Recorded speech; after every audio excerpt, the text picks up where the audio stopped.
Bismillahirrahmanirrahim. Assalamualaikum Bu Pipi, apa kabar? Waalaikumsalam warahmatullahi wabarakatuh. Alhamdulillah baik. Iya, terima kasih sekarang sudah bersedia untuk mengadakan percakapan praobservasi ya Bu ya. Ya, Karena Ibu. kita merencanakan nanti tanggal 24 itu saya akan mengobservasi Ibu di kelas. Iya, mangga Oke, ya. silakan. Ya, terima kasih atas kesediaannya.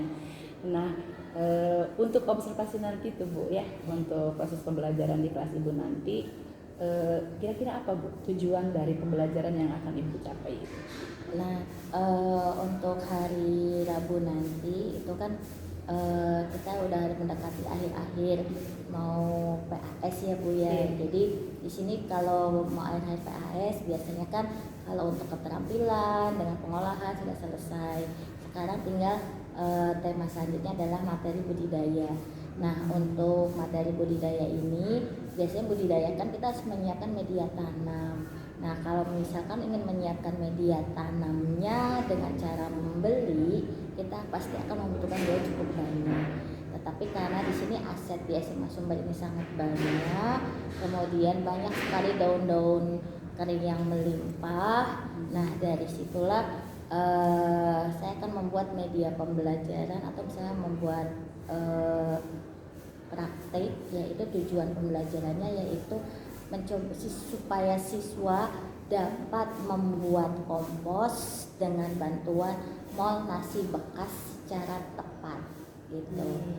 Nah, kenapa menggunakan mol nasi bekas? Di sini saya pengen coba supaya siswa itu mengenal bagaimana cara pembuatan kompos dengan alat seadanya terlebih dahulu.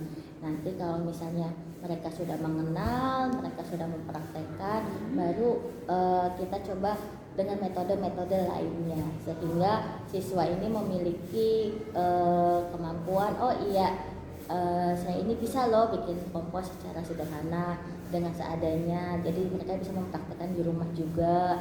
Kemudian tidak mesti kalau misalnya membuat kompos terkendala, aduh nggak punya M4 nih gitu kan. Nah, kalau nggak punya M4 jadi males bikin kompos, jadi akibatnya sampah organik cuma dibuang begitu saja gitu. Kalau dengan nasi itu yang memang sudah tersedia di rumah Iya, ya Bu ya, jadi mudah untuk didapat dan digunakan. Iya, dan baik. biaya minim biaya. Iya betul itu. Soalnya kan kadang kalau siswa kan, Bu udah praktek keterampilan, udah praktek pengolahan, Bu kira-kira praktek yang kita minim biaya apa ya Bu? Jadi saya tuh putar otak apa nih kira-kira kalau misalnya mau budidaya, otomatis kalau di SMA Sumber banyak sekali bibit-bibit tanaman dari biji-bijian atau dari stek kita bisa.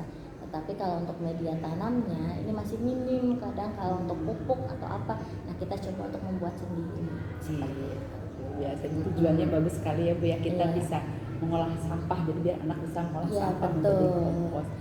Kemudian nanti dalam pembelajaran Ibu nanti apa pengembangan yang akan Ibu capai gitu di dalam proses pembelajaran nanti itu? Nanti pengembangan yang akan dicapai seperti biasa, saya mengamati siswa dulu, nanti siswa ini minatnya kemana.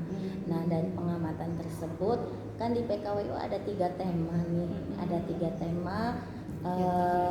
Di antaranya ada siswa yang memiliki minat di keterampilan, ada yang siswa keterampilan itu maksudnya kerajinan, ada yang berminat di pengolahan, masak memasak, dan ada satu siswa yang belum diketahui minatnya di mana. Maka dari itu di akhir semester ini saya coba mengenalkan bagaimana cara budidaya. Nah, target siswa yang tidak berminat kemana-mana ini saya pengen coba mengenalkan ke siswa tersebut menyukai tidak metode pembelajaran seperti ini gitu. Karena kalau misalnya dicoba ke metode-metode lain, anak tersebut kurang termotivasi seperti itu. Jadi kalau misalnya di kelas masak-masak, yang lainnya pada sibuk, dia mah cuma nonton, diam, biasa aja ekspresinya. Terus ketika kerajinan, ikut kerajinan tapi ekspresi wajahnya biasa aja, datar gitu, tidak ada antusiasnya. Gitu. Jadi mencoba mendiferensiasikan, selain dari diferensiasi bagaimana profil mereka belajarnya, saya juga akan mencoba mendiferensiasikan teknik-tekniknya, jadi diferensiasi konten, jadi teknik pembuatan kompos itu sendiri, jadi berdiferensiasi. Nanti dari diferensiasi tersebut dicari teknik pembuatan kompos yang paling praktis, mudah, dan biaya murah, terus efek bagi lingkungannya itu yang lebih baik yang mana. Jadi di sini kalau teknik untuk diferensiasi kontennya untuk pembuatan kompos, yang pertama dari yang paling sederhana dulu. Yang paling sederhana misalnya dengan alat-alat seadanya. Kemudian anak-anak tidak perlu membutuhkan tenaga yang banyak, yaitu dengan misalnya menggunakan bantuan mol nasi bekas. Mol itu adalah mikroorganisme yang nanti akan diternak untuk untuk pembuatan kompos seperti itu. Terus kalau teknik yang kedua ini menggunakan badana circle. Saya sebutnya banci. Disingkat. Iya, disingkat banci. Jadi supaya anak, ini kita mau metode banci, anak kan nanti, Bu, metode banci kayak gimana nih? Jadi kan ada antusiasnya. Di sini saya mencoba menarik emosi dari anak. Jadi di sini KSE-nya dapet, sosial emosional dapet. Tapi sebelum pembelajaran praktik seperti biasa untuk meningkatkan motivasi mereka, KSE yang saya gunakan biasanya ice breaking. Ice breakingnya berat. Kalau ice breaking kan biasanya kalau nggak nari-nari ya, tapi saya coba ganti ice breakingnya dengan menggunakan game interaktif seperti itu. Iya. Seperti itu. Iya. Nah terus kan tadi pakai diferensinya banci, banana circle, tapi ini kan menggunakan tenaga yang cukup banyak, jadi siswa cukup membawa alat-alatnya itu cangkul dengan sapu, karena kan media sudah ada, pohon pisang banyak sekali di sini. Iya betul Ibu. Tapi nggak tahu jenis pisangnya pisang apa seperti itu. Yang penting lihat ada pohon pisang. Berarti situ kita bisa dibuat banana cycle gitu. Jadi kan karena di sini kita bukan budidaya untuk pisang, tapi kita mau menciptakan komposnya. Iya. Terus yang teknik yang terakhir itu tekniknya itu yang kira-kira komposnya ini bisa anak praktekkan di rumah. Terus kalau kompos itu kan biasanya berbau. Nah kalau dengan teknik ini, komposnya ini tidak menimbulkan bau, tidak menghasilkan belatung dan maggot. Nah teknik itu namanya teknik takakura seperti itu. Itu teknik dari Jepang. Nah karena di sini kalau PKWU makanan pengolahannya internasional, nah kita mencoba pembuatan kompos pun ada bau-bau internasionalnya. Cuma namanya aja sih. Itu kan yang penemunya adalah Mr. Takakura dari Jepang. Pengenalannya itu tahun 2004 di Surabaya seperti itu. Itu ada pengembangannya yang nanti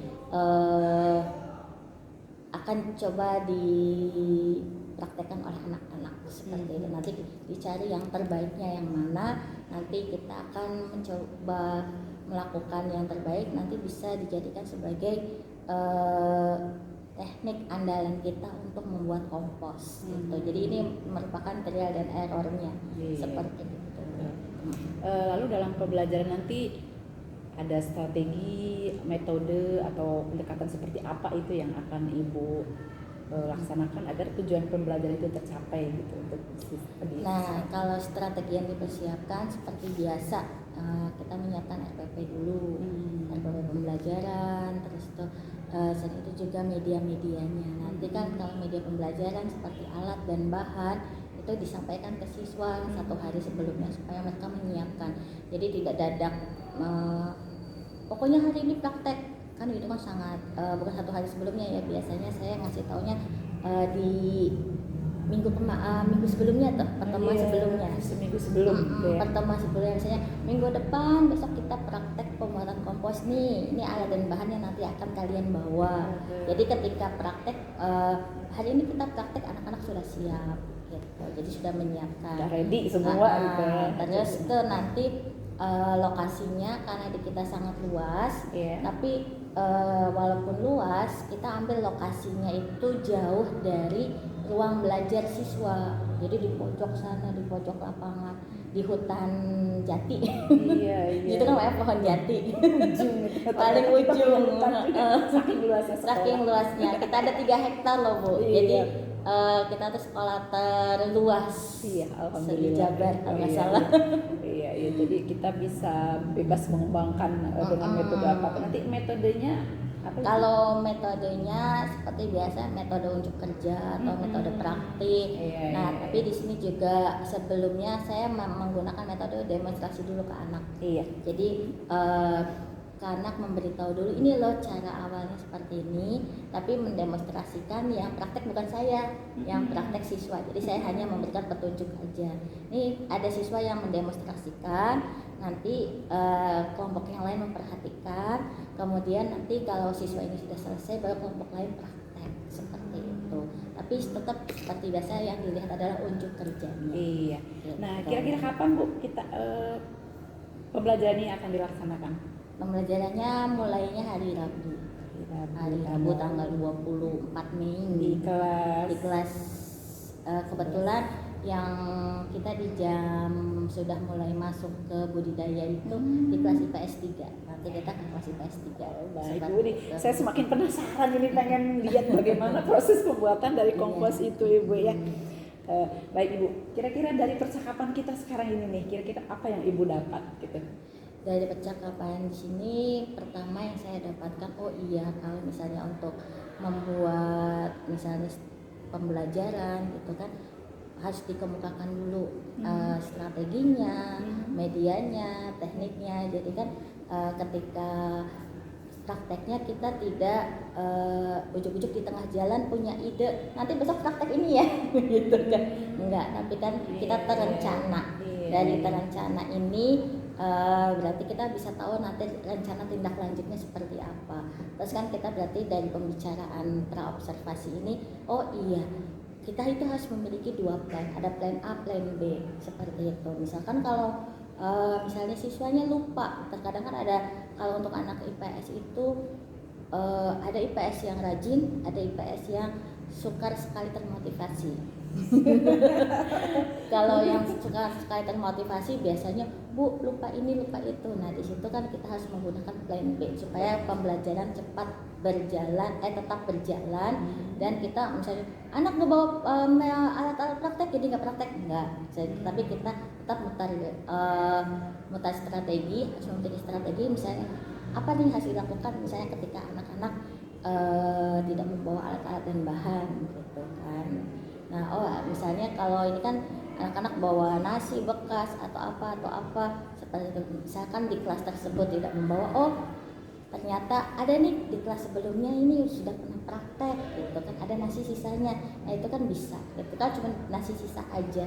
Nasi sisa yang sudah diinapkan 1 malam minimal, atau lebih bagus lagi nasi aking.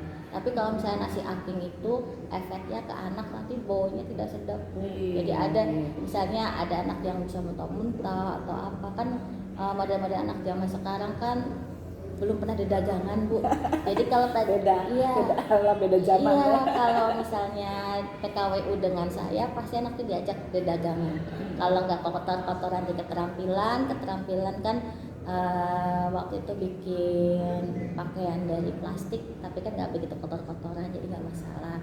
Tapi kalau misalnya itu kan paling dagangannya dibuat pengolahan, mereka mengolah makanan kemudian dijual, itu kan sama aja dagangan. Padahal waktu zaman dulu mereka belum pernah dagangan. Makanya pelajaran dagangan gitu. Kalau kata bahasa Cirebonnya sih dagangan. Kalau bahasa Indonesianya mencoba berjualan kan berwirausaha. Iya, sudah ada dilatih dari kecil gitu. Iya. Baik Ibu, terima kasih atas waktunya. Iya, sama-sama. Ya. Semoga nanti pembelajaran di kelas lancar ya, semua rencana itu bisa terlaksana dengan baik sehingga pembelajaran itu menjadi menarik dan menyenangkan untuk siswa gitu ya. Terima kasih atas waktunya. Assalamualaikum warahmatullahi wabarakatuh. Warahmatullahi wabarakatuh. Sampai jumpa di kelas nanti ya. Iya. Mangga.